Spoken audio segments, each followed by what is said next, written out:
जिन्हें आपने टीवी पर देखा है, जिन्हें आप सोशल मीडिया पर फॉलो करते हैं, अब उनसे मिलने का समय आ गया है। जयपुर डायलॉग्स एनुअल समिट 2026 के लिए रजिस्ट्रेशन शुरू हो चुके हैं। अपने पसंदीदा वक्ताओं से मिलिए, उनकी बातें सिर्फ स्क्रीन पर नहीं, लाइव सुनिए। विचार, बहस और भारत के भविष्य को आकार देने वाली चर्चाओं का हिस्सा बनिए। बहुत सी रोमांचक जानकारियां जल्द आने वाली हैं। अभी रजिस्टर करें, लिंक डिस्क्रिप्शन और कमेंट्स में है।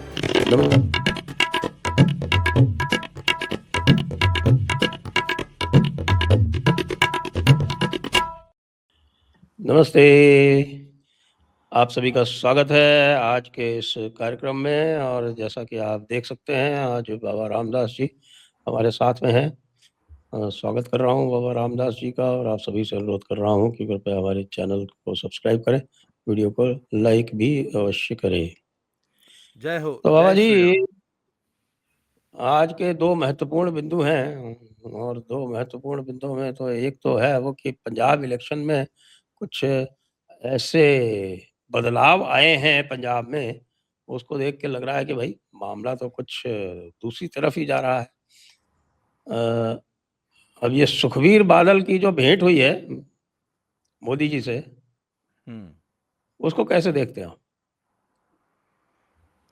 सर, वैसे बातचीत का सिलसिला लोअर लेवल पे तो बहुत दिनों से चल रहा है, पर अगर नीचे की बातचीत में कुछ फ्रूटफुल होगा तभी। तो आपको क्या लगता है कि Sukhbir Badal means top leadership of Akali Dal और Modi ji means top leadership of BJP? यदि टॉप लीडरशिप चाहे 10 मिनट के लिए ही मिल रही है तो इसका मतलब नीचे कुछ पका है, ये तो तय बात है।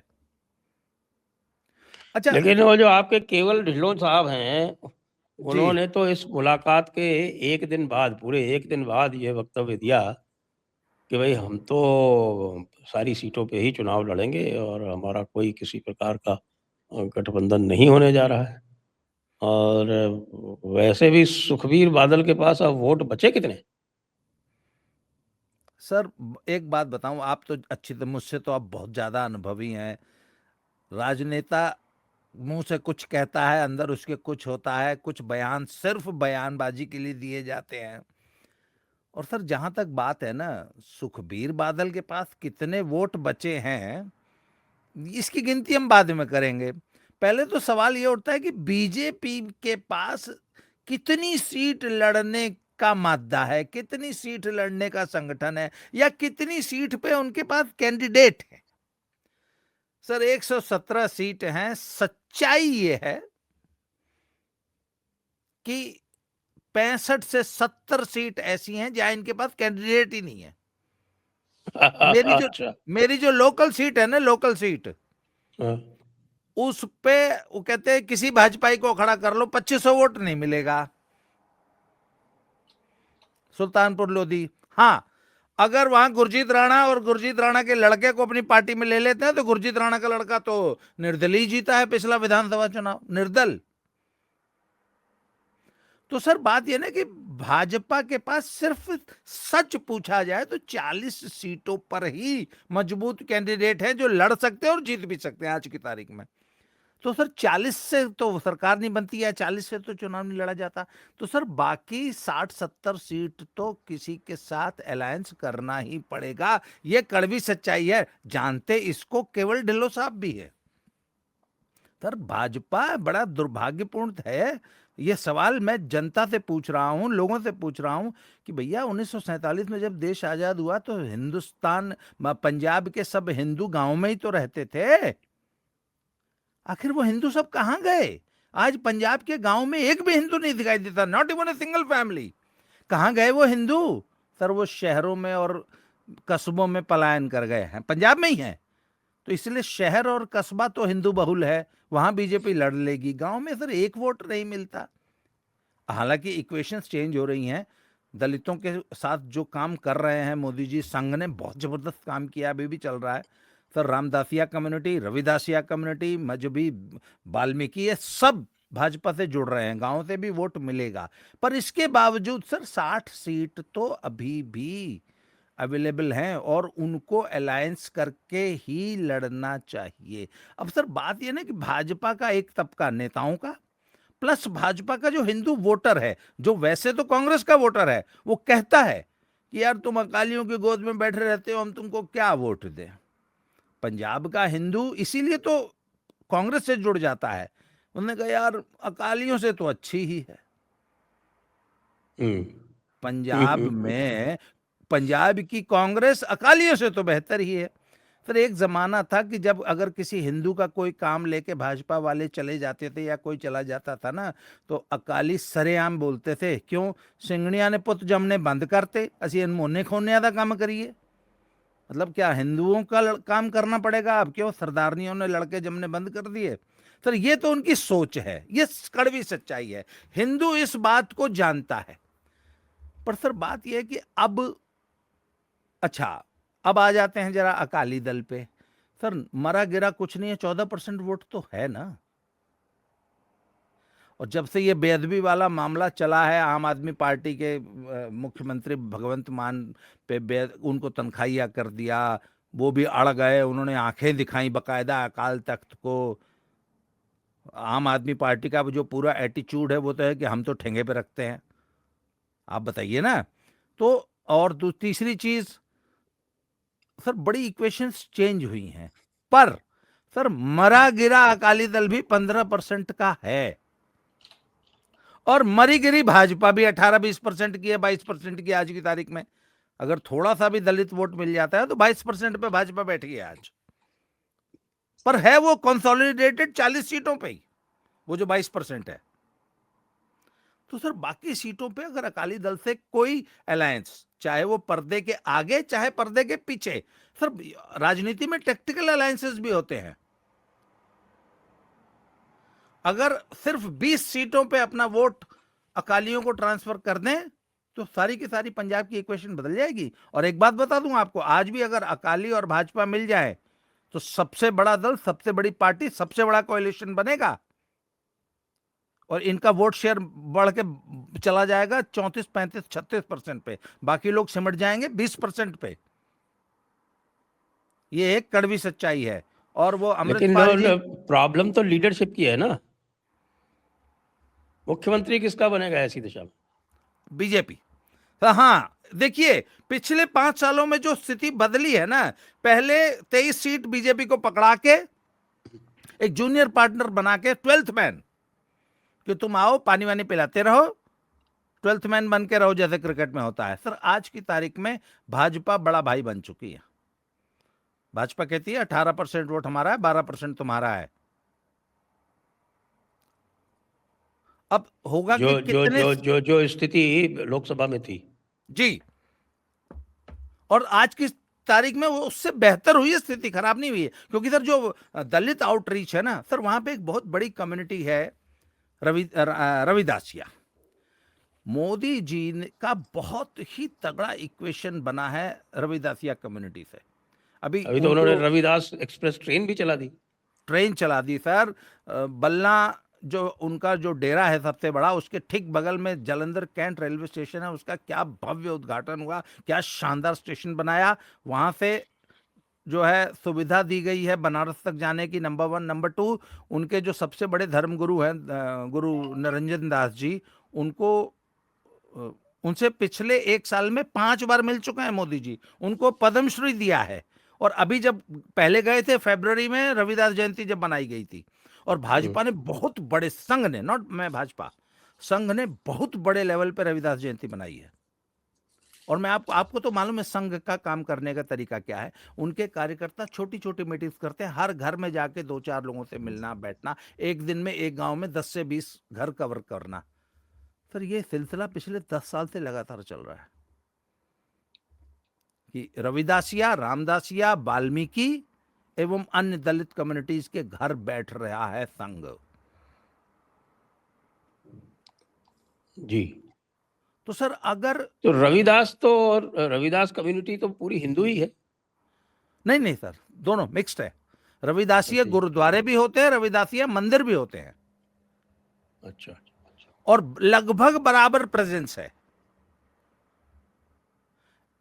अब तक ये इनका वोट बंट जाता था। इस बार भाजपा के पीछे कंसोलिडेट हो सकता है, बहुत बड़ी परिस्थितियां बने। इसके अलावा सर एक डेरा ब्यास है, राधा स्वामी डेरा, उनसे बड़ी अच्छी इक्वेशन है, हालांकि वो टोटली पॉलिटिकल है, वाकई है, पर उनके अनुयायियों से मेरी बात होती है। तो आज आप किसी भी राधा स्वामी के अनुयायी से बात कर लीजिए, 90% बोलते हैं नहीं इस बार बीजेपी, एक मौका बीजेपी को देना है। और सर बंगाल के बाद हिंदू कंसोलिडेशन बहुत तगड़ा हुआ है पंजाब में। पहली बार हिंदुओं ने बीजेपी को लेके पॉजिटिव होकर सोचना शुरू किया, नहीं तो पहले वो कांग्रेस से आगे सोच ही नहीं पाते थे। पर एक बात है सर, अगर एग्रेसिव होके बीजेपी चुनाव लड़ती है, जो एग्रेशन बंगाल में दिखाया है ना भाजपा ने सर, उस एग्रेशन के साथ चुनाव लड़ना पड़ेगा। क्योंकि हिंदू कम्युनिटी जो है ना, वो मिना के बात करने वालों को पसंद नहीं कर रही है। वो कहते हैं यार जो करना है स्पष्ट बोलो मुंह से, हमें विश्वास दिलाओ कि हम तुमको वोट क्यों दें। तुम भी इन्हीं की तरह मिनमिनाओगे नहीं ना इन गुंडों के सामने। तो सर जैसे गुंडागर्दी को बंगाल में टैकल किया ना बीजेपी ने, ठीक उसी तरह से इन गुंडों को हेड ऑन लेना पड़ेगा। और गुंडों की कमी नहीं है सर पंजाब में, हे भगवान, इतने किस्म के गुंडे। पंजाब में तो ऑर्गेनाइज्ड क्राइम जितनी पंजाब में उतनी तो कहीं है हाँ ही नहीं जी सर, आप कैन यू इमेजिन, एक दिन में 100-200 एक्सटॉर्शन कॉल्स आती हैं पूरे पंजाब में, 100-200 एक्सटॉर्शन कॉल्स पर डे।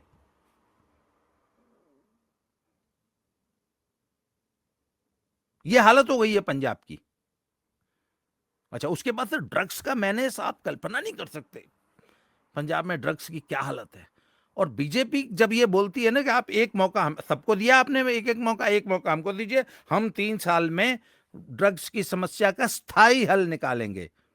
तो सर इस बात पे ना बहुत बड़ा तबका, सर मैं एक खालिस्तानी परिवार को जानता हूं, कट्टर खालिस्तानी है, तो उन्होंने कहा कि नहीं यार, एक मौका तो बीजेपी को, मोदी को देना ही पड़ेगा पंजाब में, अदरवाइज पंजाब खत्म हो जाएगा।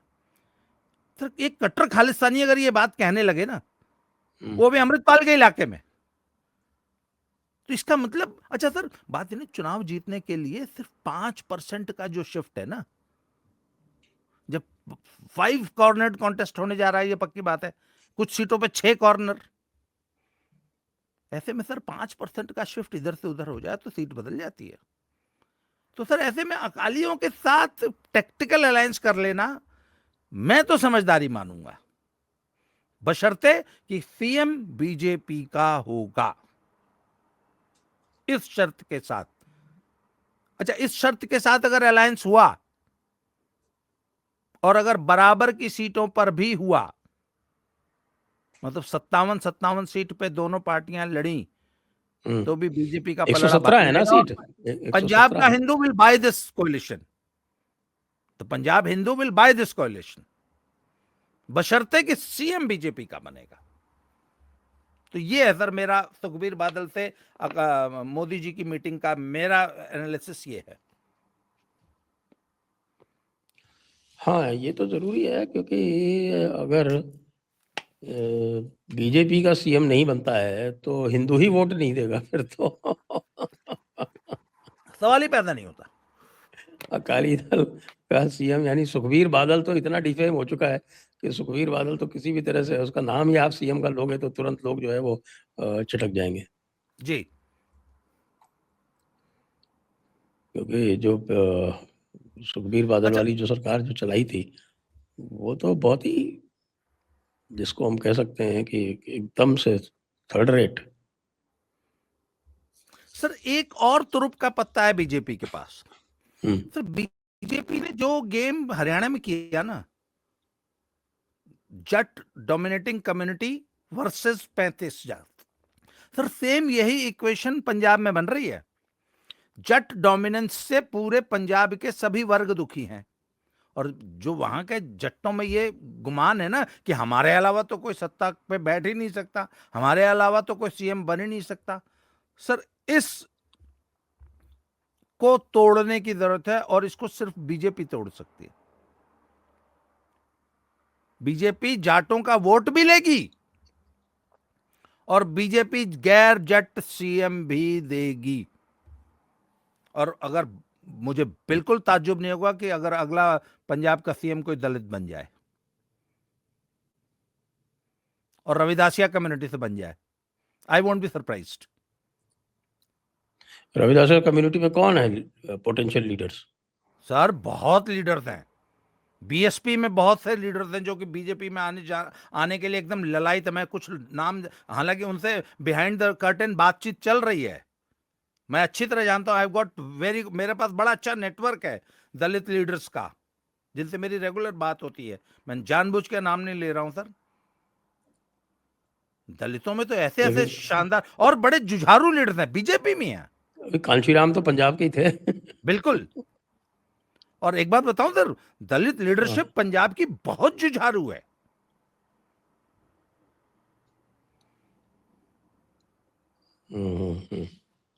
और I will be the happiest man अगर सचमुच कोई दलित पंजाब का सीएम बने तो। वो चन्नी की तरह नहीं, कठपुतली नहीं, जिसके अंदर वाकई पंजाब के लिए कुछ कर गुजरने का रिजॉल्व हो।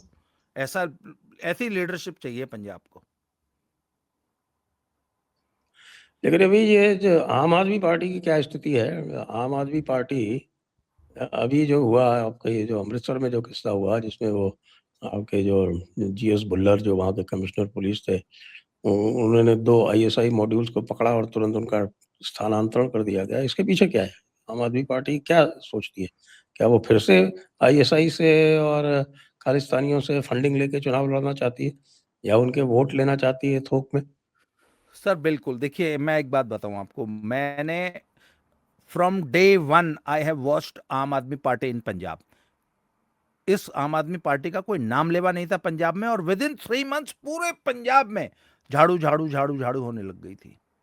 उसका कारण क्या था कि इनको पूरा का पूरा सपोर्ट अमेरिका, कनाडा, इंग्लैंड और यहाँ बैठे हुए खालिस्तानियों को मिला, और उसका जरिया बने वहां के गुरुद्वारे। सर इस बार जो गुरुद्वारों वाला जो सपोर्ट था ना इनको, वो एसजीपीसी और अकाल तख्त के ये तनख्वाहियां घोषित कर देने से वो इनका नेटवर्क कटा है। परंतु आईएसआई की बैकिंग अभी भी आम आदमी पार्टी को ही है। और सर जो फंडिंग का जो बहुत मोटा सोर्स है वो थ्रू आईएसआई और ये डीप स्टेट और आपका ये जितना भी ये जॉर्ज सोरोस वाला जो है, इसके थ्रू ही है पंजाब में। हालांकि ये पिछले 5 साल से सत्ता में है, पैसे इन्होंने बहुत मोटे कमाए हैं, इनको चुनाव लड़ने में दिक्कत नहीं होगी। पर इस बार सर इनको अच्छा पंजाब में भी सर वो जो हर 5 साल में रोटी पलटने वाली जो बीमारी है ना, वो राजस्थान की तरह पंजाब में भी है। पंजाब में आप चाहे जैसी सरकार चला लीजिए, 5 साल में एंटी इनकम्बेंसी हो जाती है। और यहाँ तो एंटी इनकम्बेंसी के बड़े ठोस कारण हैं सर। ये पूरी तरह फेल हुए ड्रग मैनेज को कंट्रोल करने में। इन्होंने युद्ध नशा विरुद्ध चलाया, पर आज भी सरेआम नशा बिकता है पंजाब में। सर पंजाब में इतना लॉ एंड ऑर्डर, मैं तो सर बिहार में भी इतना लॉ एंड ऑर्डर खराब नहीं देखा मैंने कभी भी।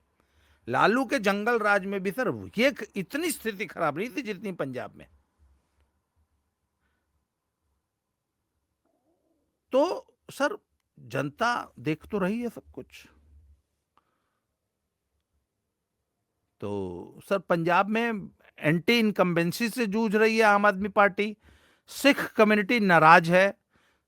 रेडिकल सिख वोट 5 जगह बंटने जा रहा है, जिसमें पिछली बार सबसे मोटा चंक सिख कम्युनिटी का आम आदमी पार्टी को मिला था। इस बार अभी भी ये क्लियर नहीं कि वो कहां कहां जा रहा है। हालांकि एक बहुत बड़ा चंक जो है वो अमृतपाल सिंह की पार्टी को मिलने जा रहा है। ये आपके पंथिक वोट जो है पंथिक एरिया में, ये जो तरन तारन, अमृतसर, खडूर साहब, ये फरीदकोट वाली जो बेल्ट है ना, इस बेल्ट का जितना पंथिक वोट है वो तो जाएगा अमृतपाल को। तो सर आम आदमी पार्टी को हर तरफ से मार लगने वाली है। और मैं ये मानता हूं कि अगर आम आदमी पार्टी 20% से भी नीचे चली जाए, लोकसभा में 26% पे थी, पर इस बार अगर 20% से नीचे चली जाए तो मुझे ताज्जुब नहीं होगा। कांग्रेसी क्या लड़ रहे हैं आपस में? सर देखिए, कांग्रेसियों की लड़ाई, आपस की जो लड़ाई है ना, वो कोई नई बात नहीं है। और कांग्रेस की हाईकमांड में इतनी ताब नहीं है कि वो इस लड़ाई को रोक सकें। चन्नी और चन्नी के साथ जट सिखों का एक बहुत बड़ा गुट, वो क्या नाम, गुरदासपुर वाले रंधावा साहब, और कपूरथला में गुरजीत राणा। सर ये बहुत बड़े इंडस्ट्रियलिस्ट है, and he has got very good relations, though he is a Congress leader, but he has got very good relations with the BJP leadership, top leadership, including Modi, Amit Shah and Yogi जी, क्योंकि इनकी बहुत सारी sugar mills हैं, वो हैं UP में सारी। महाराष्ट्र में भी इनके बड़े अच्छे बिजनेस वो हैं, एथेनॉल के बहुत बड़े प्रोड्यूसर हैं। अच्छा, ये एथेनॉल वाला जो चलाया था आम आदमी पार्टी ने, केजरीवाल ने खास तौर से, तो वो पंजाब में तो क्लिक किया नहीं। पंजाब में तो हमारे मामा जी ने सबको एक जगह बैठाल के और सबको समझा दिया और सारे के सारे उनके साथ हैं। सर 26 यूनिट्स हैं एथेनॉल की पंजाब में। एथेनॉल पंजाब जो है एथेनॉल का बड़ा प्रोड्यूसर है, और पंजाब के किसान का पूरा मक्का, चावल की पूरी कनी और अच्छा खासा प्रोडक्शन शुगर केन का है। सर पंजाब का किसान बर्बाद हो जाएगा अगर आज आप एथेनॉल बंद कर दें। तो आम आदमी पार्टी ये बताएगी ना, भैया तुम एथेनॉल का विरोध कर रहे हो, पंजाब में जो तुम्हारा एथेनॉल प्रोडक्शन है वो पंजाब के किसान ये पूछ रहे हैं कि आप एथेनॉल का अगर विरोध करें तो जो एथेनॉल पंजाब में बनाया जा रहा है उसका क्या करोगे? वो बनेगा कि नहीं बनेगा? अगर वो बनेगा तो कहां जाएगा? भाई एथेनॉल का तो आप विरोध कर रहे हैं, तो जो पंजाब के जो किसान और पंजाब की जो डिस्टिलरीज एथेनॉल बना रही हैं, शुगर मिल्स एथेनॉल बना रही हैं, वो एथेनॉल क्या करोगे तुम? इसका जवाब सर आम आदमी पार्टी को देना पड़ेगा ना। और बड़ा लॉजिकल प्रश्न है सर, बड़ा ये वाजिब सवाल है।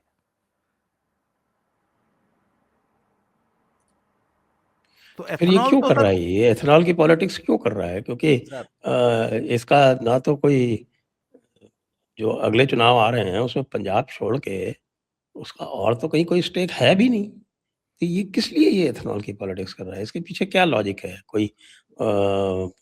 कोई इसका जो फंडिंग माफिया है जो इससे करवा रहा है? सर एक तो जो एंटी एथेनॉल लॉबी है ना वर्ल्ड में, वो बड़ी स्ट्रांग है। फॉसिल फ्यूल की जो लॉबी है वो ये पूरा काम करा रही है। लॉबीज कैसे काम करती हैं आपको पता है। तो दूसरी बात सर ये है कि आम आदमी पार्टी के पास बीजेपी के खिलाफ मुद्दा क्या है? अगर एथेनॉल जैसे फर्जी मुद्दे न चलाएं तो आखिर किस मुद्दे पर बीजेपी को घेरेंगे? ले देखिए कि इनके पास एक मुद्दा है यूपी में, भाई चढ़ावा चोरी हुई। लोगों ने पूछ दिया कि भैया एक काम करो, अपनी रसीद लेके आए हो, कितना चढ़ावा कितना चंदा दिए हो, उसका हिसाब हम दे देते हैं। आम आदमी पार्टी से पूछ लिया उन्होंने कि आम आदमी पार्टी के फ्रॉम टॉप टू बॉटम जितने नेता जितने कार्यकर्ता हैं अपनी अपनी रसीद दिखाएं कि राम मंदिर में कितना चंदा दिए हो, बाकी हमारा मसला है, हम निपट लेंगे। अच्छा, आप संसद में भगवा पहन के चंदा चोरी का, चढ़ावा चोरी का नाटक खेल रहे हैं। आप भगवा पहन के किसको एड्रेस कर रहे हैं, किसको टारगेट कर रहे हैं? हमारे साधु संतों को? हमारे साधु संतों ने कौन सी चढ़ावा चोरी की है? वो तो कुछ चंद एम्प्लॉयज इन्वॉल्व थे, और वो चढ़ावा चोरी भी तो उसी मंदिर मैनेजमेंट ने ही पकड़ी ना। ठीक है, गलती हो गई, सुधार लेंगे। सर मैं यहाँ कल यूके में, यहाँ पे वो इस्कॉन का सेंटर है, जॉर्ज हैरिसन ने अपना घर दान दे दिया था, तो वहाँ पे इस्कॉन का टेम्पल है, वहाँ गया था। सर वहाँ पे जी। मैंने देखा कि जगह जगह उन्होंने डिजिटल कियोस्क बना रखे हैं, donate 11 pound, 21 pound, 31 pound, 51 pound, 101, 1101, 501, 11,000 ऐसे बना रखे हैं। आप वहाँ ऑनलाइन चंदा दीजिए, कहाँ से चोरी हो जाएगा? अच्छा, ये हम डिजिटल क्रांति में तो हम दुनिया में सबसे आगे हैं। हम यूपीआई से चंदा क्यों नहीं ले सकते? तो नहीं, चंदा है चोरी वहाँ का, पे यूपीआई का भी है वहाँ हाँ पे। तो नहीं कैश बिल्कुल बंद कर दीजिए ना, sorry no cash, only UPI donations, बात खत्म, समस्या हल, हमेशा के लिए हल। कैश गिनने का झंझट ही नहीं, कैश संभालने का झंझट ही नहीं, रसीद देने का झंझट ही नहीं। हमारे पास तो समस्या का बहुत आसान हल है, हम कर देंगे। तो सर इनके पास भाजपा को घेरने के लिए मुद्दे क्या हैं? तो सर एथेनॉल जैसे फर्जी मुद्दा ही तो उठाएंगे।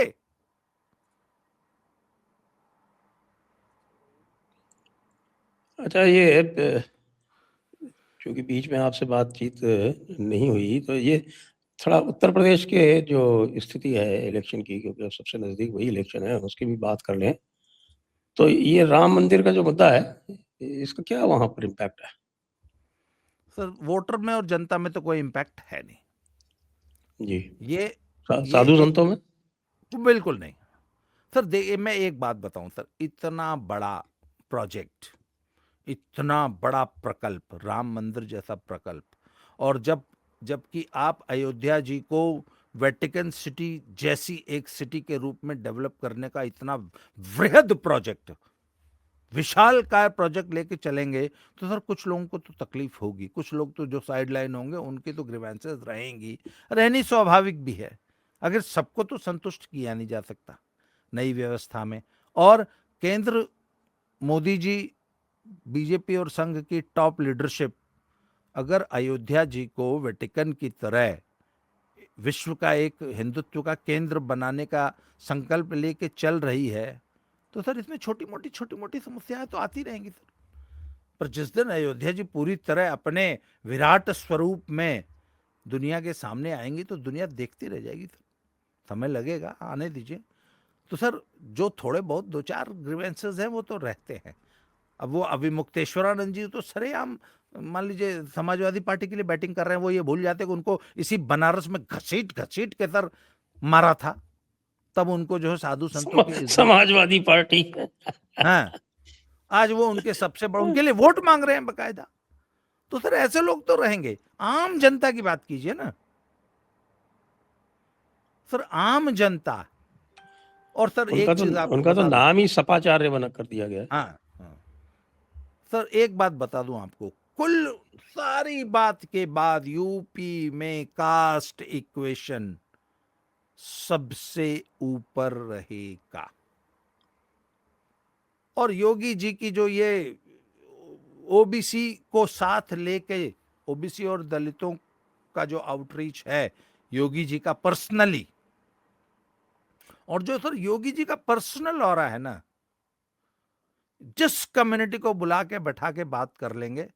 और उसके बाद सर योगी और अमित शाह तो है ही ना, सॉरी मोदी और अमित शाह। सर कोई आदमी नाराज हो, उसको अमित शाह जी का फोन चला जाए, मोदी जी का फोन चला जाए, और सर आदमी फोन पे हेलो सुन के ही पिघल जाता है। और सर वो फिर राहुल गांधी नहीं है ना, चन्नी को नहीं मना पाए ना, चन्नी को नहीं समझा पाए राहुल गांधी। सर अमित शाह जी के लिए 5 मिनट का काम है। ऐसा अगर कोई प्रॉब्लम बीजेपी में आ जाए तो अमित शाह जी का एक फोन, 5 मिनट की एक मीटिंग जो है सारी समस्या हल कर देती है। राहुल जी को कोई सुनता ही नहीं। तो सर अखिलेश जी के साथ मुकाबला होगा। अब दिक्कत यह है कि अखिलेश और कांग्रेस कितनी कितनी सीटों पे लड़ते हैं, कांग्रेस क्या रोल प्ले करती है, क्या बिहार की तरह कांग्रेस हमेशा के लिए अखिलेश को समाप्त कर देने की रास्ते पे आगे बढ़ती है कि नहीं बढ़ती है। समझदारी तो इसी में है कि अखिलेश को हमेशा के लिए खत्म कर दिया जाए, जिससे कि कांग्रेस का पुनरुत्थान हो सके।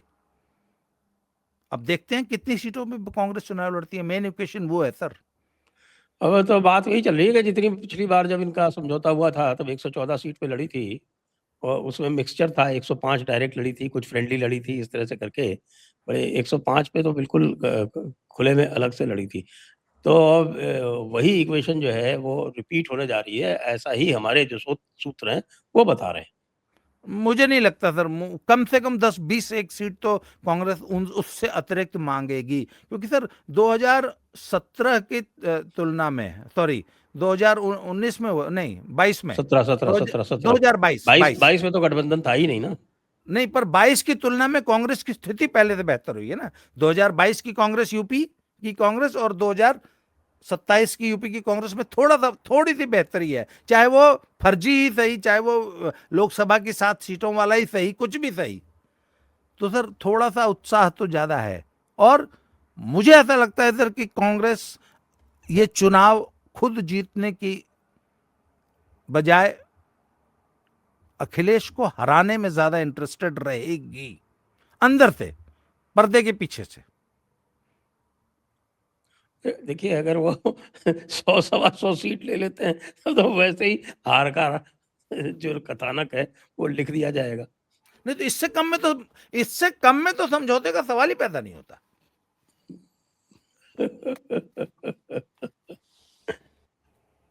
अच्छा, एक और जो घटना हुई है वो ये हुई है कि जो बृजभूषण शरण सिंह जी थे और जिनका बड़ा प्रभाव है, खासतौर से जो जी देवी पाटन मंडल है उसमें, उसकी जो 25 सीटें हैं वो बड़ी क्रूशल हैं, उसमें उनका पूरा प्रभाव है। और पहले ये बातें आ रही थी कि साहब की बृजभूषण शरण सिंह और योगी जी में पट नहीं रही है। दूसरी बात ये थी कि साहब की बृजभूषण शरण सिंह जी को ये भी लगता था कि भाई जो हमारे विरुद्ध जो षड्यंत्र हुआ उसमें संभवतः बीजेपी के कुछ मंत्री जो थे वो शामिल थे और सरकार ने उनकी जो वाजिब मदद होनी चाहिए थी वो भी नहीं करी। अब वो बिल्कुल बाइज्जत बरी हो गए हैं। अच्छा, जब ये सब चल रहा था तो उस समय हमने आपने कई कई सारे जो है ऐसे कार्यक्रम किए थे और जो चार्जशीट उनके खिलाफ हुई थी उसको भी रिव्यू किया था। और आपको याद होगा कि आपने दोनों ने ये कहा था कि ये तो चार्जशीट जो है ये कैसी चार्जशीट है, इसमें तो कुछ इन्वेस्टिगेशन तो किया ही नहीं है। जो खाली जो आरोप लगाए एक परिवार, जो कि आपके कोर्ट ने भी कह दिया कि साहब के एक परिवार महादेव अकेडमी जी और इन सब ने मिल के ये पूरा आफ्टर थॉट करके और ये सब बनाया है। जी क्योंकि उन्होंने ये भी कह दिया कि साहब की जो इन्होंने ओवरसाइट कमेटी के सामने जो स्टेटमेंट दिए थे उसको बाद में और फर्दर चेंज करके और इम्प्रूव करके और पूरा एक जी कहानी बनाई इन्होंने। तो बृजभूषण शरण जी की क्या स्थिति रहेगी? पहले तो ये बताएं कि साहब की ये जो पहलवान लॉबी है इसका क्या होगा अब? सर, बृजभूषण शरण सिंह के ऊपर वहां वहां की जो जनता है ना, उनका जो वोटर वर्ग है, उनका समर्थक वर्ग है। एक बात बताऊं वैसे आपको, तात्कालिक असुविधा तो हुई उनको, उनके चरित्र पे लांछन लगे, उनके परिवार को कितना त्रास झेलना पड़ा वो अलग बातें हैं। पर सर, इस घटनाक्रम से पहले ब्रजभूषण शरण सिंह जी देवी पाटन मंडल के नेता थे। सर, आज ब्रजभूषण शरण सिंह हरियाणा, राजस्थान, मध्य प्रदेश, महाराष्ट्र, गुजरात चले जाते हैं ना, तो 1-1 हजार गाड़ियों का काफिला बिना बुलाए आ जाता है। अभी हरियाणा गए थे सर, हरियाणा में एक पहलवान का मेडल आया था भिवानी में, एक लड़की का, तो वहां की राजपूत कम्युनिटी ने उसका सम्मान किया था। तो दिल्ली से चले थे, 1-1.25 घंटे का रास्ता है उस गांव का, 5 घंटे में बड़ी मुश्किल से पहुंचे थे। और इनके गढ़ में इनकी छाती पे चढ़ के गए थे, रोहतक, झज्जर, रोहतक, भिवानी होते हुए। सर, ये पॉपुलैरिटी है हरियाणा में, यही राजस्थान में, यही एमपी में, और यही गुजरात में, यही महाराष्ट्र में। ये सिर्फ इस पहलवान आंदोलन में उनको लगा यार एक आदमी को जबरदस्ती टारगेट किया जा रहा है एक कम्युनिटी के द्वारा। तो सर, ये तो अल्टीमेटली तो उनके लिए एज अ पॉलिटिशियन उनको फायदा पहुंचा गया। पर सर, उनके समर्थकों का बहुत बड़ा दबाव है कि इनको सस्ते में छोड़ना नहीं है। सर, ये केजरीवाल और वाला नहीं है कि कुछ भी मुंह से बक दिया या राहुल गांधी और संघ से फिर बाद में माफी मांग ली, संघ ने माफ कर दिया, अरुण जेटली ने माफ कर दिया या गडकरी ने माफ कर दिया। सर, ब्रजभूषण शरण सिंह माफ नहीं करेंगे। और सिविल डेफेमेशन और क्रिमिनल डेफेमेशन, और आपने जजमेंट पढ़ा, मैंने आपने देखा, हाँ, उसमें मैंने बोला कि जजमेंट बिल्कुल सरेआम इस बिल्कुल परिवार ने, इन लोगों ने और महादेव एकेडमी के कोचेस ने, कुछ लोगों का कुछ षड्यंत्र था। वो अनीता श्योरान जो गवाही देने आए थे, बोला अच्छा अच्छा, आप तो कुश्ती संघ के अध्यक्ष का चुनाव भी लड़ी थी ना, ने पूछ लिया वहां से। हैं? तो सर, बात यह कि पूरा बाइज्जत बरी हुए हैं और सभी आरोप झूठे, निराधार, मनगढ़ंत और आपराधिक षड्यंत्र के तहत सोच समझकर लगाए गए थे।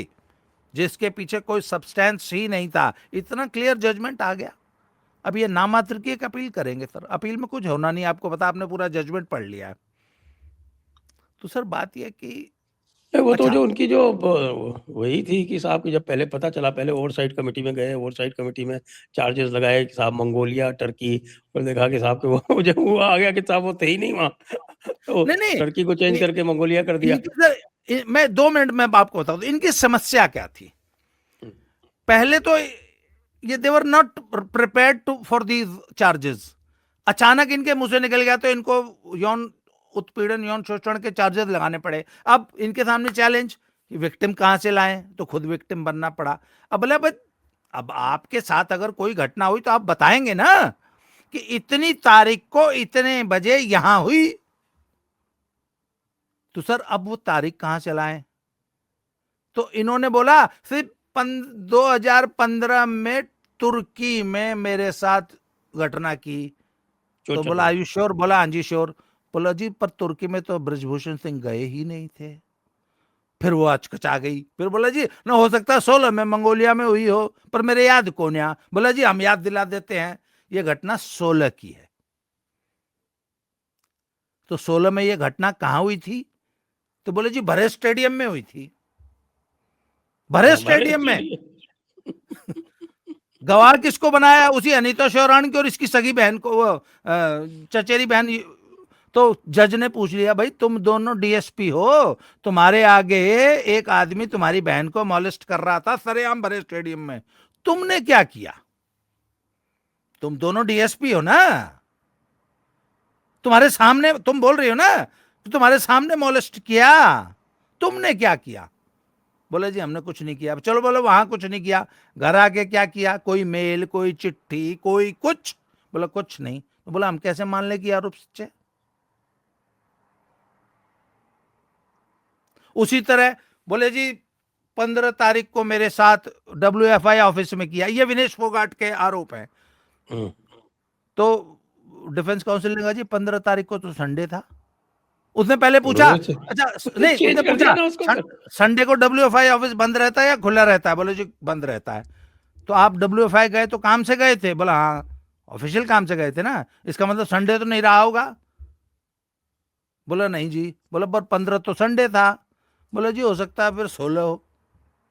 अब सुनिए, ओवरसाइट कमेटी में कंप्लेंट है 15 तारीख की, FIR में कंप्लेंट हो गई 16 तारीख की।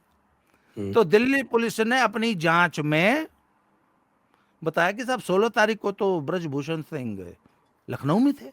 उसने पूरा डॉक्यूमेंट्री एविडेंस दे दिया। तो बोले जी 17 को भी हुआ था। बोले 17 को गोंडा में थे। तो जिस कंप्लेनेंट को अपनी तारीख ही नहीं पता। एक तीसरी कंप्लेंट है, उसमें वो वहां सिरी फोर्ट ऑडिटोरियम में लीग हो रही थी, सबके सामने वो भी सबके सामने। बोले जी सबके सामने मेरी कोड़ी भर ली, मैंने धक्का दे दिया। बोले अच्छा चलो बताओ कहां पे हुआ था, let us recreate the crime scene. वहां गई नहीं, वहां गई नहीं। क्यों? क्योंकि वहां पे वो बताता ना कहां खड़े होकर फोटो खींच रहे थे, उसकी एक्चुअल फोटोग्राफ थी। डिफेंस काउंसिल ने वो एक्चुअल फोटोग्राफ बता दी। बोला जी इसमें तो ये ब्रजभूषण से बहुत दूर खड़ी है। तो सर बात ये ना, डिफेंस ने पूरा एकदम तार तार कर दिया इनके पूरे आरोपों को। इनको भागने की जगह नहीं मिली जी। तो मैं ये जानना चाहता हूँ कि ये दिल्ली पुलिस ने ऐसा क्यों किया, इतनी जिसको मीडिया कहते हैं ट्रायल, कि इतनी लचर इन्वेस्टिगेशन क्यों की, जबकि सबको मीडिया। स्पष्ट था, हम लोगों को भी स्पष्ट था, सबको स्पष्ट था, ये सारी चीजें तो ओवरसाइट कमेटी के पास भी आ गई थी, PT उषा ने भी इनको बरी कर दिया था, तो सब कुछ हो गया था। उसके बाद फिर दिल्ली पुलिस की ऐसी क्या मजबूरी थी? वही वाली बात है ना, वो पहले जो हम बात करते थे कि साहब की रेसलिंग फेडरेशन को कोई BJP के एक मंत्री और वो साई वाले एक साहबजादे, साई में एक थे ना, वो कौन उनके साई डीजी, थे, डीजी साहब डीजी थे, डीजी वो साहब, कब्जा क्या नाम करना था उनका? चाहते थे। पर सर उससे ज्यादा बीजेपी की लीडरशिप बैड पब्लिसिटी से, आंदोलनों से कैसे डील करती है आपको पता है। आंदोलनों के सामने घुटना टेकने की जो बीजेपी की हाई कमांड की जो नीति है, और किसी भी कीमत पर जाट कम्युनिटी को नाराज नहीं करना है, क्योंकि सामने इलेक्शंस थे यूपी के और हरियाणा के। तो जाट कम्युनिटी को किसी भी कीमत पे नाराज नहीं करना। सर दिल्ली पुलिस तो वैसे ही सर दिल्ली पुलिस तो एफआईआर ही दर्ज नहीं कर रही थी। वो तो सुप्रीम कोर्ट अगर इंटरफेयर नहीं करता तो एफआईआर ही नहीं होती, उसके बाद एफआईआर लगाती थी इन्वेस्टिगेशन में। पर सर वही बात है ना, वो आज भी कह रहे हैं हमारे साथ न्याय नहीं हुआ, बीजेपी ने ब्रजभूषण को बचा लिया, पूरा तंत्र ब्रजभूषण को बचाने में। वो सर उनका मुंह तो कोई पकड़ नहीं सकता। सर बीजेपी इस पब्लिसिटी से बहुत डरती है। बीजेपी इन लॉबीज के सामने हमेशा घुटने टेक देती है, और इस लॉबी को खुश करने के लिए sir wrestling federation of India का चुनाव संजय सिंह जीत गए थे, इसके बावजूद 2 साल उसको सस्पेंड रखा। क्यों? क्योंकि हरियाणा की इस लॉबी को नाराज नहीं करना था। इसलिए सर दिल्ली पुलिस क्या करती? मीडिया ट्रायल इतना चल रहा था, और हमारे समाज का है कि लड़की ने कुछ भी कह दिया तो वो ध्रुव सत्य है, लड़के को बंदे को तुरंत पकड़ के फांसी पे लटका दो। क्यों? क्योंकि लड़की ने आरोप लगा दिए। तो सर ये इस टाइप का जो सोसाइटी का प्रेशर, मीडिया ट्रायल और बीजेपी की ऐसे डोमिनेंट ग्रुप्स के सामने हमेशा घुटने टेकने की नीति, फिर वो चाहे किसान लॉबी हो, चाहे ये लेकिन हमने तो ये देखा था कि इन्होंने एक प्रकार से जब राजपूतों ने अपनी बात सामने रखी थी 2024 में, तो उनको तो पूरी तरह से इग्नोर कर दिया था। वीके सिंह जैसे का टिकट काट दिया था, और भी जो है वो बहुत सारे हमारे राजपूत जो राजस्थान के थे वो तो पूरी तरह से इतना नाराज थे कि पहले राउंड में जो यहाँ चुनाव हुआ तो गोता दिला दिया पूरी तरह से। सर मैं 12 आपको सीटों बताऊं, में से 10 सीटें हारे हैं ये पहले राउंड में। 2024 के चुनाव में मुजफ्फरनगर के एक कर्नल साहब हैं, रिटायर्ड, उन्होंने मुझे फोन करके कहा कि बाबा बहुत खराब स्थिति है, राजपूत वोट देने नहीं निकलेगा। चुनाव होने से करीब 4 दिन पहले की बात है। मुझे विश्वास नहीं हुआ, मैंने कहा यार नहीं, राजपूत कम्युनिटी ये नहीं कर सकती बीजेपी के साथ। सर रिजल्ट आया तो उनकी बात एकदम सही निकली। तो जो 37 सीट हारे हैं वो ऐसे ही हार गए क्या? तो उसमें राजपूत कम्युनिटी की नाराजगी का बहुत बड़ा कारण था, यूपी में और हर जगह, राजस्थान में हर जगह, हरियाणा में, हरियाणा में। तो सर एक बात बताइए ना, बीजेपी हाईकमांड को गुमान था कि नहीं राजपूत कहीं नहीं जाएंगे। सर राजपूतों ने अपनी नाराजगी 2024 में दिखा दी। और एक बात बताऊं आपको, आज की तारीख में जो प्रोमिनेंट राजपूत लीडर्स हैं देश में, पूरे देश में, Brijbhushan Sharan Singh is one of them, almost top most leader. Sir एक बात बताऊं, राजपूत कम्युनिटी कभी भी मिमियाने वाले लिजलिजे आदमी को लीडर नहीं मानती। उनको हमेशा धाकड़, मजबूत लीडर चाहिए, और Brajbhushan Singh is exactly the same person. इसलिए राजपूत उनको पसंद करते हैं। और सर एक बात बता दूं आपको, उनकी बाहुबली वाली इमेज हो सकती है, पर आज तक उनके कट्टर विरोधी को भी मैंने ये बोलते नहीं सुना कि ब्रजभूषण सिंह लंगोट के कच्चे। और सर एक बात और बता दूं, ब्रजभूषण सिंह किसी चुनाव चिन्ह के मोहताज नहीं है। वो ये तो सब कहते हैं। वो व्यक्ति पांच लोकसभा सीटों पे उसका अपना जनाधार है। आपने एक चीज नोट की सर, अखिलेश यादव ने आज तक कभी एक शब्द हाँ, वो तो मैं देख रहा था। खिलाफ वो ब्रजभूषण शरण सिंह स्वयं कहते हैं कि मैंने भी उनके खिलाफ कुछ नहीं कहा, वो भी मेरे खिलाफ कुछ नहीं कहते। हाँ, और बीजेपी को यह पता था कि अगर हमने ब्रजभूषण सिंह का टिकट काट दिया, 1 सेकंड में सपा से टिकट ले आएगा और चुनाव लड़के जीत जाएगा। और सर एक बात बताऊं, वैसे आपको बताऊं, बीजेपी की भी मजबूरियां थी, पर आखिर करण भूषण को उसी सीट से चुनाव का टिकट दिया ना, जिताया ना। सर ऐसी बात नहीं है कि बीजेपी ने हेल्प नहीं की सर, पर बीजेपी तो बेचारी 2 घोड़ों की सवारी कर रही थी ना, करे क्या? वो ना ब्रजभूषण सिंह को नाराज कर सकती है, ना जाटों को नाराज करना चाहती थी। उनको राष्ट्रीय राजनीति भी तो करनी है, उनकी अपनी कंपल्शंस थी। पर कुल जाटों मिला में के तो सर, अब एक बार जब आपके जयंत आपके साथ आ गए तो फिर जाटों की क्या नाराजगी रह जाती नहीं हरियाणा में सर, हरियाणा का भी तो आज है? की तारीख हरियाणा में में तीस जाट कौन से परसेंट वोट जाट। देते हैं इनको, कभी दिया है नहीं क्या? नहीं सर, नहीं, ये गलतफहमी है आपकी, ये गलतफहमी है सर। बहुत बड़ी लॉबी है हरियाणा में जाटों की, जो बीजेपी की कट्टर समर्थक है और मुखर समर्थक है। ये मैं दावे से कह सकता हूं, almost 30% of Jats vote for BJP अरे भाई वहां इन तो इन्होंने हरियाणा। जाट वर्सेस अदर्स का और पूरा वो कहा, बना मैं रखा है, देशवाल की बात कर घेरेबंदी रहा कर हूं, रखी मैं देशवाल की बात कर रहा हूं, सोनीपत, रोहतक, जींद में, भिवानी में 30% जाट बीजेपी को वोट करता है। आप ही कह रहे हैं कि साहब की वहां तो जाट वर्सेस द रेस्ट की पॉलिटिक्स करती है वो अलग बीजेपी। बात है, वो ठीक है। वो तो खट्टर साहब ने ऐसा मंत्र मार दिया है कि वो हरियाणा में हमेशा कांग्रेस को परेशान करता रहेगा। ये खट्टर साहब की वैसे असली पॉलिटिक्स से खट्टर साहब देके गए हैं 1/35, और इसको इस बार हम्म। बीजेपी पंजाब में लागू करने जा रही है।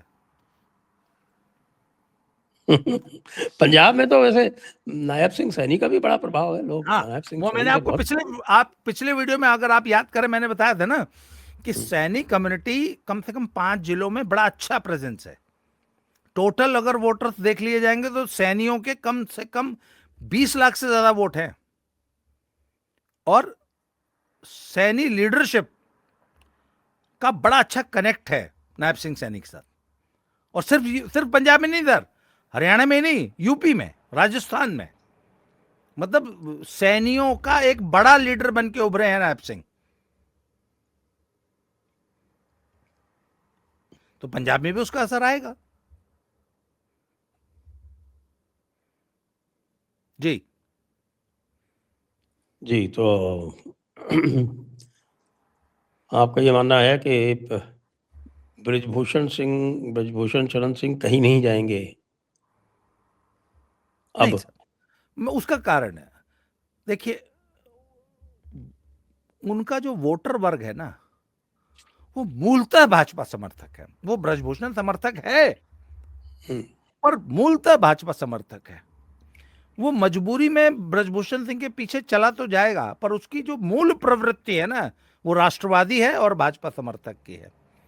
और सर देखिए, पूरे देश का जो क्षत्रिय समाज है ना, लगभग पूरे देश का, वो मूलतः भाजपाई है। कुछ स्थानीय कारणों से राजस्थान में इधर उधर थोड़ा बहुत हो जाते होंगे, पर ज्यादातर जो है वो भाजपा समर्थक हैं। यूपी में भी यही रहेगा। और यूपी में सर उनका एक बेटा सांसद है, एक बेटा एक विधायक विधायक है। है। हाँ, हम्म, तो हम्म, अच्छा सर, बात है ना कि भाई आदमी, हालांकि एक ही परिवार में 2 टिकट देना भाजपा की कभी पॉलिसी नहीं रही। मैंने उनके बड़े बेटे से एक बार पूछ लिया, मैंने कहा कि इस पॉलिसी को आप लोगों ने कैसे तोड़वा लिया। कहते हैं मैंने ऐसी सीट से टिकट मांगा जो पिछले 5 बार से लगातार भाजपा हार रही थी, गोंडा सदर से। तो मैंने बोला भैया ये मुझे दे दो, और मैं उस सीट पर पिछले 10 साल से काम कर रहा था। तो हमने उनको ये कन्विंस कर लिया कि ऐसे भी तो तुम ये सीट हारते ही हो, हमें दे दो, क्या पता हम जीत ही जाएं। और वो जीत गए, और लगातार 3 बार से लगातार जीत रहे हैं। तो सर एक बेटा विधायक है, एक सांसद है, पत्नी भी सांसद रह चुकी हैं, पूरे जिले पे, पूरी राजनीति पे उनका वर्चस्व है। तो ऐसे में भाजपा सर क्यों नाराज करेगी। और एक बात बताइए ना, आज तो ब्रजभूषण शरण जी सांसद नहीं है, पर 21 अशोक रोड का बंगला आज भी उन्हीं के पास है। वो पूर्व सांसद है, उनके बेटे का नाम क्या सर, बेटा तो फर्स्ट टाइम सांसद है ना, कायदन तो हम्म, उसको एक फ्लैट मिलता। हम्म, आज हम्म। वो 21 अशोक रोड में आज भी रह रहे हैं। तो हम ये कैसे मान ले कि भाजपा हाईकमांड का हाथ उनके कंधे पे नहीं है, पीठ पे नहीं है। तो आप ये बताइए राम मंदिर में के से क्या शिकायत है? जो राम मंदिर आज तक वो भगवान राम सर, के देखिए, दर्शन करने नहीं गए, मैं आप हनुमानगढ़ी तक जाते हैं लेकिन राम मंदिर नहीं जाते। सर, वो उसका कारण ये है कि जो मूल लीडरशिप थी, जिसने ग्रास रूट लेवल पे काम किया, वो थी माननीय अशोक सिंघल जी, माननीय विनय कटियार जी, Brijbhushan Sharan Singh, he was very young at the time. Sir ये लोग नींव के पत्थर हैं। भाई सिंघल साहब रहे नहीं, हम्म, और नींव के पत्थर बेचारे और नींव में, और महंत दिग्विजय नाथ जी। हाँ वो रहे नहीं, और जो नींव के पत्थर थे वो बेचारे नींव में दफन हो गए, उसके ऊपर एक भव्य इमारत खड़ी हो गई। तो ये तो नींव का पत्थर है, तो नींव का पत्थर ये चंपत था। राय सर्वे सर्वा हो गए, हाँ चंपत राय। चंपत राय सर्वे सर्वा हो गए, दिल्ली से एक टीम आई जो सर्वे सर्वा हो गई। बेचारी लोकल अयोध्या का कोई से ही नहीं है मंदिर मैनेजमेंट कमेटी में या ट्रस्ट में, तो सर लोकल स्थानीय लोग तो उनका ग्रीवांस तो रहेगा ना, और स्वाभाविक है सर। और तो लोकतंत्र है, ग्रीवांस रखना क्या बुरा बात है। अपनी बात अगर जो दिल में अगर कोई कष्ट है उसको अगर एक आदमी, सर एक बात बताइए ना, why should Vinay Katiyar be sideline by the new leadership? उनने ऐसा क्या किया है? तो जिस आदमी ने अपनी जवानी गलाई है एक मूवमेंट में, आज आप उसको टोटली मतलब उसको राम मंदिर के प्राण प्रतिष्ठा समारोह में निमंत्रण तक नहीं दिया जाता। एक ऐसे व्यक्ति को जिसने अपनी जवानी गलाई है। प्रधानमंत्री जी आ रहे हैं तो उनको वहां गेट पर रोक दिया जाता है, क्यों जाएंगे सर वो? सर प्रधानमंत्री जी जो वहां के वर्कर्स थे उनका पांव प्रक्षालन कर सकते हैं, उनके पैर धो सकते हैं, उन पे पुष्प वर्षा कर सकते हैं। तो जो ग्रास रूट लेवल का जो वर्कर, जो राम मंदिर में जिसने लाठियां खाई, गोलियां खाई, जिसने मैंने कहा अपनी जवानी गलाई है जिन लोगों ने उस मंदिर मूवमेंट में, उनको आप क्यों साइडलाइन कर देंगे? चंपत राय को बहुत अहंकार था क्या? सर गलतियां तो हुई है ना, मानना पड़ेगा सर, गलतियां तो हुई हैं। और एक बात बताइए ना, अयोध्या जी राम मंदिर का मैनेजमेंट दिल्ली से हो रहा है, लखनऊ का कोई से ही नहीं है। इसको आप कैसे जस्टिफाई करेंगे सर? राम मंदिर के मैनेजमेंट में योगी जी का क्या से था जब तक ये चढ़ावा चोरी का कांड नहीं आया था? वो तो अब योगी जी ने बहुत सही कहा, तुरंत उन्होंने कार्रवाई की। अगर तुरंत नहीं करते तो ये मामला बहुत हाँ बिगड़ सकता था। बिगड़ सकता था। तो मतलब लखनऊ में यूपी के लोगों का कोई से ही नहीं है राम मंदिर के मैनेजमेंट में, सब कुछ दिल्ली से मैनेज हो रहा है।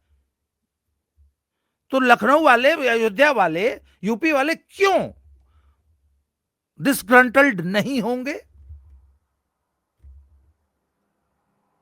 सर सबसे ज्यादा से योगी जी का होना चाहिए। सर मुकदमा हो गया, सब कुछ हो गया, अब तो मंदिर का मैनेजमेंट होना है ना।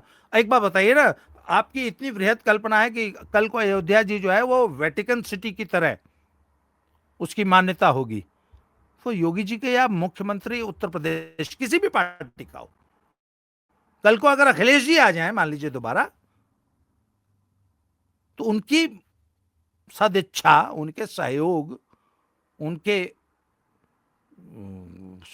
परिश्रम के बिना ये सपना आप पूरा कर सकते हैं? चाहे किसी पार्टी, कल को बहन जी आ जाए, कोई आ जाए सर, मुख्यमंत्री हो जाए, अयोध्या जी तो अयोध्या जी वहीं रहेंगी ना, उत्तर प्रदेश में ही। तो योगी जी को आप कैसे साइडलाइन कर सकते हैं मंदिर के मैनेजमेंट से? अच्छा, ये भी बात आती या है कि किसी को भी? ब्रिजभूषण शरण जी को योगी के विरुद्ध खड़ा किया गया, और उनमें और योगी जी में बहुत अधिक सामंजस्य नहीं है। इसमें कितनी सच्चाई है? नहीं सर ऐसी कोई बात नहीं है। देखिए मैं आपको फैक्ट बताऊं, ब्रजभूषण जी के दोनों बेटों और बेटी, उनके परिवार का बहुत अच्छा सामंजस्य है योगी जी से। ब्रजभूषण जी एक तो बड़े अक्खर टाइप के आदमी हैं, और ब्रजभूषण जी एक, सर ब्रजभूषण जी है योगी जी से सीनियर। सुनिए, हम्म। योगी, मोदी, अमित शाह तीनों से सीनियर हैं हम्म। सर। राम मंदिर मूवमेंट में मोदी विनय कटियार को रिपोर्ट करते थे। विनय कटियार बोलते थे, नरेंद्र जरा सुनो, इधर आओ, इस ये काम करना है, इसको जरा देख लो। और मोदी जी जी भाई साहब कह के एड्रेस करते थे इन्हीं विनय कटियार को, जो विनय कटियार आज उनको मंदिर में प्रवेश करने में आज्ञा लेनी पड़ती है। उसी तरह सर इन तीनों योगी जी से तो बहुत सीनियर है, ब्रजभूषण शरण सिंह, तो वो कहते हैं कि नहीं नहीं मेरे लीडर योगी जी नहीं है, मेरे लीडर इनके गुरु जी थे, बड़े बाबा थे, मेरे नेता वो थे। कहां से क्या गलत कहते हैं सर? अदरवाइज सर इक्वेशन में कोई कमी नहीं है।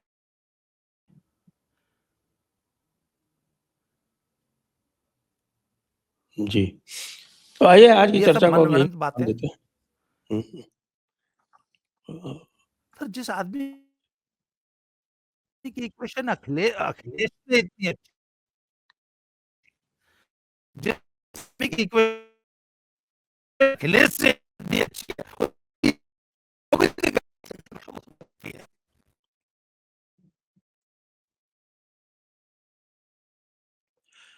आपकी आवाज़ कट गई है, तो चलिए अब आज की चर्चा को अब यहीं पर विराम देते हैं।